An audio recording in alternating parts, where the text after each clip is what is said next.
Estar mirando la salud mental de una forma integral es sin duda uno de los grandes desafíos que tenemos ahora. Estamos como humanos acostumbrados como a separar las cosas en silos, en espacios estancos, como si las personas pudiéramos tener un brazo allá, una cabeza allá, un estómago allá y no funcionáramos siempre como un sistema. Hoy queremos hablar sobre una perspectiva, una política pública que tiene una perspectiva sistémica para mirar la vida de sus ciudadanos y de qué manera eso podría impactar para bien la salud mental de quienes viven dentro de un territorio. Para eso, hoy vamos a conversar con Claudio Castro, alcalde de Renca, para hablar justamente sobre el programa de bienestar y de salud integral. Muchas gracias por estar aquí, alcalde. Gracias por la invitación, Paloma. Nosotros felices. Quisiera partir porque nos pareció muy original la mirada. Y es como, ¿de dónde nace la inspiración de no abordar siempre la emergencia finalmente, que todas las comunas los tienen, más las comunas que tienen altas tasas de vulnerabilidad, y empezar a mirar la cuestión como un problema más grande? ¿Qué les pasó para cambiar la mirada? Mira, han pasado hartas cosas. Ya soy como un alcalde viejo en el ejercicio alcaldicio. Estoy en mi 8º año como alcalde y eso nos ha permitido incorporar experiencia también de años trabajando con distintos programas que, si bien es cierto, pueden generar un nivel de impacto, no logran hacerse cargo de una mirada y una necesidad y una urgencia comunal, ¿no? Para nosotros la pregunta que detonó el interés por la salud mental fue el consumo de alcohol y drogas en niños, niñas y jóvenes. Entonces hubo un momento, por ahí por el año 2017, que nos preguntamos cómo desde el municipio podíamos, yo estaba partiendo como alcalde, y cómo podíamos enfrentar una situación tan grande y tan compleja. Y la otra pregunta era qué instrumento teníamos para poder enfrentar esa situación, ¿no? El Estado tiene el Senda, que transfiere algunos recursos al municipio a través de convenios y que en la práctica son algunos profesionales que tienen una capacidad muy limitada para trabajar de forma preventiva con niños, niñas y jóvenes. Y nos dábamos cuenta que esto era mucho más grande, ¿no? Después vino nuestra mirada del modelo islandés de prevención de consumo de alcohol y drogas, donde hay una mirada de bienestar más integral de los niños, niñas y jóvenes, donde incorporan datos, ¿no? En Islandia dicen, si nosotros queremos revertir esto, tenemos que entender qué es lo que condiciona que haya jóvenes que están consumiendo. Y a partir de ese aprendizaje, cambiar prácticas en los niveles de edades menores. ¿Nos puede dar un pequeño detalle de cuáles fueron esos hallazgos que hicieron y qué cambiaron? Claro, mira, nosotros, primero a propósito de los datos, partimos con una encuesta que plegamos cada 2 años a todos los jóvenes de 15 años en Renca, pero con una mirada generacional, que es lo que hacen en Islandia, ¿no? Hay que entender a la generación completa. En Renca son cerca de 2000 niños por generación. Entonces aplicamos esta encuesta en segundo medio y nos dimos cuenta que aparecían cosas como, por ejemplo, el uso del tiempo libre como un gran predictor de consumo y otras situaciones que impactaban en el bienestar de los jóvenes. La relación de confianza que tienen con sus padres, madres y también con las autoridades del colegio, la relación que tienen con sus pares, ¿no? Cómo se vinculan con sus amigos, sus compañeros de curso, los otros jóvenes del barrio. Y todo eso nos llevó a preguntarnos cada uno de esos ámbitos qué era lo que estábamos haciendo. Por ejemplo, en el uso del tiempo libre nos dimos cuenta que el nivel de infraestructura cultural y deportiva en Renca era espacio para muy gastarse baja. Ese tiempo. Y cambiamos, ¿no? O sea, nosotros repriorizamos lo que estábamos haciendo en la comuna y destinamos entonces recursos y esfuerzos para poder aumentar la cobertura de espacios deportivos. Pero después nos dimos cuenta de otra cosa. Una cosa es tener espacios deportivos, otra es cómo se usan, ¿no? Entonces, la primera pregunta era cómo aumentamos los talleres deportivos, por ejemplo. Pero después, cuando ya teníamos muchos más talleres deportivos que antes, la pregunta era cómo eso está impactando de nuevo a una generación. Y esa pregunta de volver a la generación nos ha dado vueltas, vueltas y vueltas, porque al final del día poder instalar prácticas que se transforman además en prácticas culturales, no es algo que tú puedas hacer si es que vas de grupitos en grupitos, ¿no? De forma desarticulada, sino que más bien, y esto hay una tendencia en el mundo, de ser las base-based policies, ¿no? Las políticas basadas en el territorio, que llevan a mirar un territorio específico con programas que son universales. Y ahí empezó... O sea que en Renca la gente hace, por ejemplo, deportes. A los renquinos nos gusta hacer talleres. Pero eso pasa porque instalada y generacionalmente. Hay generaciones que tienen esa experiencia. Entonces, por ejemplo, hoy día esto ha Y ido... ellos crecen y después tienen hijos y se lo Exacto. cuentan a sus hijos. Y es de largo plazo, y eso en política pública, para quienes además somos autoridades electas cada 4 años, es una dificultad evidente, ¿no? Pensar una política que va a ver resultados en 10, 20 años es una cuestión poco atractiva en términos electorales, pero es probablemente la más importante que tenemos que hacer. Entonces, a propósito del deporte, además de aumentar la infraestructura deportiva, redirigimos los talleres a ciertas edades y, por ejemplo, hoy, este año, partimos con un programa que se llama Crecer en Renca, que acompaña a un niño desde que nace hasta su trayectoria escolar en la enseñanza media y que define que quinto básico es el año del deporte escolar en Renca. Y eso hace entonces que hayamos volcado una serie de cuestiones que hacíamos antes a quinto básico, ¿no? La municipalidad les financia un taller polideportivo a todos los establecimientos educacionales, no importa si son públicos o particulares subvencionados, eso es una gran cosa, ¿no? Nosotros tenemos 14 escuelas públicas que dependen de la municipalidad de Renca, pero tenemos 53 colegios en Renca. O sea, la gran mayoría de los niños y niñas no están en el paraguas de la educación pública y muchas veces se sienten lejos de la municipalidad, ¿no? Entonces nosotros decimos, bueno, vamos a trabajar con todos, quinto básico el deporte escolar, y la pregunta es, ¿qué pasa después de que todos los niños de quinto básico, ¿no? A la edad de 10 años más o menos,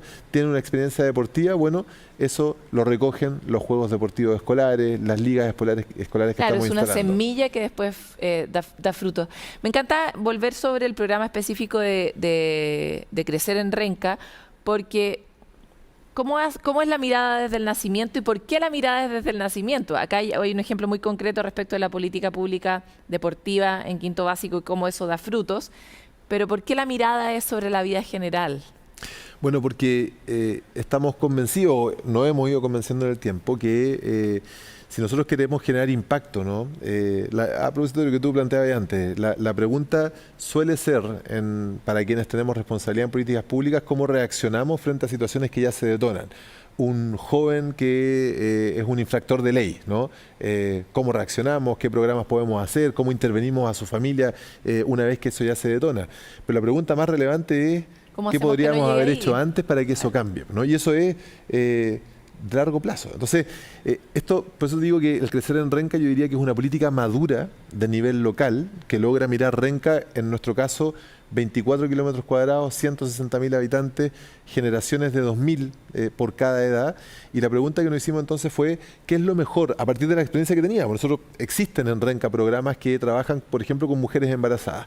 Y lo mejor en términos del impacto que teníamos a la mano es el programa Conversemos Mamá, ¿cierto? Donde cuando llega una madre embarazada a un control prenatal en un CEFAM, le ofrecemos que ingrese a este programa que en la práctica la incorpora a un chat donde hay otras madres que están en la misma situación, Comunidad, ¿no? de madres. Exacto, acompañadas por profesionales, y el impacto que tiene, y que hay evidencia de eso a partir de un estudio que hizo la Universidad Católica, es que esas madres enfrentan el embarazo, especialmente cuando son primerizas, con mayor confianza, disminuye el estrés por posparto. Me imagino la depresión también. También, y el programa la acompaña a esa madre hasta que su bebé cumple 1 año.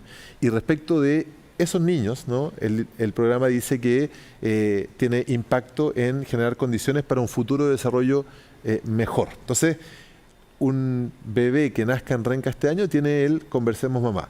Cuando ese niño esté en edad de prekinder, entonces nosotros identificamos que es fundamental que vaya al prekinder por todo lo que eso considera y el impacto que genera, pero sabemos también que 8 de cada 10 niños que podrían estar en prekinder se matricularon este año en Renca, y que el año pasado, de esos 8 de cada 10 que estaban matriculados, la asistencia promedio fue un 71%. Eso es una bomba de tiempo.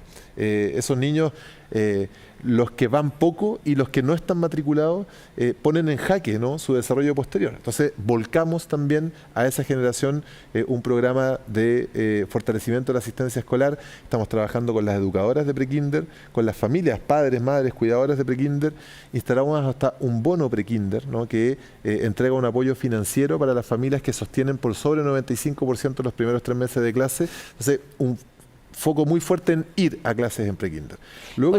Importante lo del bono, porque uno de los grandes problemas es que las madres no tienen con quién dejar a sus hijos cuando están trabajando. Exacto. Entonces tiene que haber alguna manera en que el sistema te ayude a poder criar a ese niño, ¿no? Y esto detona muchas preguntas que son muy profundas y de las que nos tenemos que hacer cargo, ¿no? Pero lo que queríamos nosotros era detonar precisamente esa conversación. Imagínate llegar a conversar con educadoras de prekinder respecto de, esto literal, ¿no? Respecto de qué pasa cuando llega un niño con mocos al colegio, ¿no? Hay educadoras que nos decían, yo lo mando de vuelta a la casa, ¿no? Invitamos a los equipos de salud que les dijeron, mira, no es necesario, no en todos los casos, ¿no? Y eso puede hacer la diferencia entre toda una cultura de si mi hijo está con moco no lo mando nunca al jardín o al prekinder versus, mira, en estas condiciones y si cambiamos esto en la sala de clase, eso podría pasar. Entonces, bueno, después viene en primero básico la lectoescritura, en cuarto básico crianza positiva, en quinto básico el deporte escolar. Entonces, la pregunta que nos hacemos a propósito de luego medirlos en segundo medio es cómo cambia ese futuro joven, ¿no? En la medida que ha sido acompañado la trayectoria en el fondo. En todos esos, desde el municipio, pero en alianza también con su familia y con su establecimiento de educación. Es muy potente. Y generando comunidades también con las mamás, con otros padres. Y es muy potente decirle a los padres y a las madres, especialmente, somos socios en esto, ¿no? Y vamos a trabajar durante todo el desarrollo de tu hijo o hija en ese proceso. Eso nos cambió la perspectiva. Quisiera volver sobre un punto porque estamos hablando de políticas públicas en un programa de salud mental. Y uno creería que son cosas distintas. Pero ¿por qué hablar de política pública en el cuidado de la vida de una persona es hablar de salud mental? Bueno, y yo le sumaría a la pregunta, ¿no? La característica que es lo distintivo, creo, de esto, que es desde la perspectiva local, ¿no? Cuando enfrentamos el desarrollo de un niño o niña, su bienestar a nivel nacional, miramos estadísticas que son promedio y a lo mejor podemos detonar algún programa distinto en distintos lugares del país, pero con foco particular. Las crisis de salud mental, y especialmente post pandemia, ¿no? Han ido tomando dimensiones que son muy difíciles de abordar. Y por eso es que llevar esta discusión tan grande y tan compleja al nivel local permite entender el problema o el desafío de una mejor forma y al mismo tiempo articular de mejor forma las acciones que pueden tener impacto en la salud mental de ese niño o niña, ¿no? Entonces, para nosotros, en ese contexto, la perspectiva que elegimos para enfrentar la salud mental con niños y niñas fue la convivencia escolar, ¿no? Nos dimos cuenta que esa es la gran crisis que tenemos hoy día, post pandemia. Se refleja en el agobio de los equipos docentes y paradocentes, en el aumento de la violencia escolar y una serie de situaciones que es muy complejo abordar y que los equipos docentes o escolares, ¿no? Se sienten sobrepasados con eso y se sienten además que no tienen las competencias para eso. Entonces nos pusimos a ver qué era lo que teníamos de nuevo como capacidad, ¿no? Cuando yo asumí como alcalde, nosotros instauramos las duplas psicosociales en todas las escuelas. Pero cuando vemos qué es lo que hacen las duplas psicosociales con el equipo de convivencia escolar frente a los casos que están enfrentando, nos dimos cuenta que están muy absorbidos en más bien la dimensión administrativa de enfrentar ese caso, activar el protocolo, poder tener las conversaciones y traer a las instituciones que corresponde especialmente para el resguardo de los derechos, pero muy poco enfocado respecto de lo que detona esa crisis de convivencia escolar. Y lo que nos convencimos en ese diagnóstico fue que teníamos que traer al equipo de salud, ¿cierto?, con la mirada experta en salud mental, a poder tomar definiciones respecto de qué era lo mejor que podía pasar con una vez que se evalúa el caso de un chico o una chica que está teniendo dificultades con su convivencia. Entonces, lo que hicimos fue articular un equipo central en nuestra dirección de salud. Eso es otra dificultad y una anomalía, ¿no? Que el equipo de educación converse con el equipo de salud. Es una cuestión difícil de que se logre. Como si fuera en un sistema, nuevamente. Exacto. Y lo que hicimos fue entonces montar un equipo central de salud mental que lo que hace es diagnosticar y priorizar también los casos que presentan las escuelas respecto de estudiantes que están teniendo dificultades en su convivencia. Y a partir de ese diagnóstico, entonces sugieren metodologías para abordarlo e incorporamos ahí una metodología que es el Task Sharing, que estamos trabajando con la Universidad Johns Hopkins, que de nuevo es un programa que tiene evidencia en el mundo, en este caso, que ha funcionado respecto de atraer profesionales que no necesariamente son de la salud mental para poder tener una primera mirada de acompañamiento. Pero rápida y táctica en el fondo. Mucho más rápida y que en caso que se requiere, entonces se conecta con los equipos expertos de salud mental, que también lo hemos fortalecido en Renca y que también hemos cambiado la forma en que operan. Mira, esto es pura precariedad. en términos de la capacidad que nosotros tenemos para abordar situaciones de salud mental que hoy día desbordan esa capacidad. Y de nuevo, nosotros durante años estuvimos abordando la salud mental con esta mirada. Yo cuando me encuentro con un vecino o una vecina que me dice, alcalde, necesito un psicólogo, ¿no? Porque estoy viviendo una situación de estrés, de angustia, de depresión, lo que sea, y me cuesta mucho conseguirla ahora, nos dimos cuenta que esas personas, que el diagnóstico era, me cuesta mucho conseguirla ahora, en promedio cuando conseguían una hora, tenían 1,5 horas de atención, ¿no? En el universo de vecinos de Renca. Que no es suficiente. No es suficiente para poder ni siquiera abordar hacer un buen crisis, diagnóstico, por ¿no? supuesto.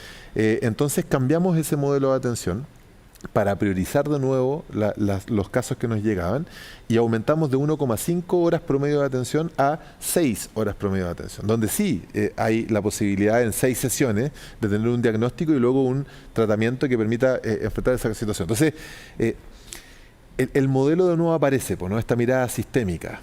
Una cosa es tener poca capacidad, otra cosa es que esa poca capacidad además sea resolutiva respecto de lo que está mirando. Claro, poner el lugar donde puede hacer un cambio.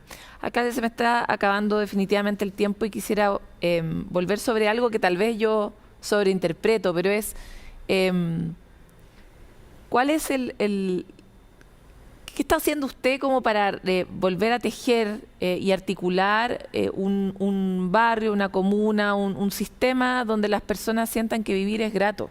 Esa es la sensación. Cuando uno lee el programa, uno dice, chuta, me acompañan aquí, acá, acá, acá, y parece que a lo largo de mi vida. Y eso es una sensación que no tenemos los ciudadanos. Entonces, ¿cómo ve usted que es relevante o no esa generación de pertenencia, de comunidad y también de alejar un poco la soledad? Yo creo que es fundamental. Estamos en un tiempo además de individualismo, un tiempo en que, y en cuestiones muy prácticas de nuevo, ¿no? Hay una percepción de que para poder vivir mejor, casi que eso tiene como supuesto que al de al lado le vaya mal. Y eso lleva a que las personas se vayan ensimismando. Si le sumamos a eso una crisis de seguridad que tiene más o menos la misma consecuencia, ¿no? Me meto hacia adentro, baja la confianza no solamente en las instituciones, también en mi comunidad. Nosotros nos hemos propuesto una gestión de sello comunitario, ¿no? Y eso pasa por fortalecer esos vínculos, apoyar el desarrollo de organizaciones sociales en la comuna y también, a propósito del sentido de pertenencia, poder hablar mucho del orgullo, ¿no? En nuestro caso de estar en Renca, de crecer en Renca, de ser parte de la comunidad renquina. Y eso es una cuestión que en Chile y en Renca no es obvia, ¿no? Yo creo que está muy instalada la idea en Chile, a propósito de estos proyectos de integración social en algún momento que se hablaban de integración social como un edificio en Las Condes, ¿cierto?, donde podíamos recibir a personas de otros lugares para acceder a una mejor ciudad.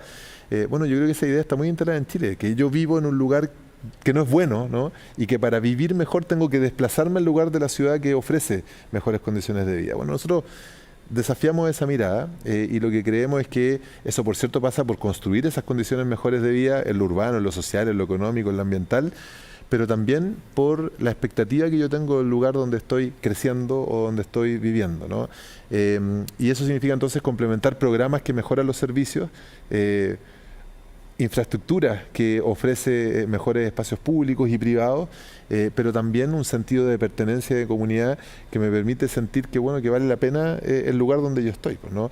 Eso, insisto, no es una cuestión rápida, no es electoralmente rentable, no lo voy a ver probablemente yo en el tiempo que sea alcalde, pero me parece a mí que toca las teclas fundamentales que debiésemos estarnos preguntando precisamente para aspirar a una mejor calidad de vida. Les quiero agradecer mucho por esta conversación, que le vaya bien a Renca en ese proyecto, porque todos necesitamos que estas cosas funcionen. Muchas gracias.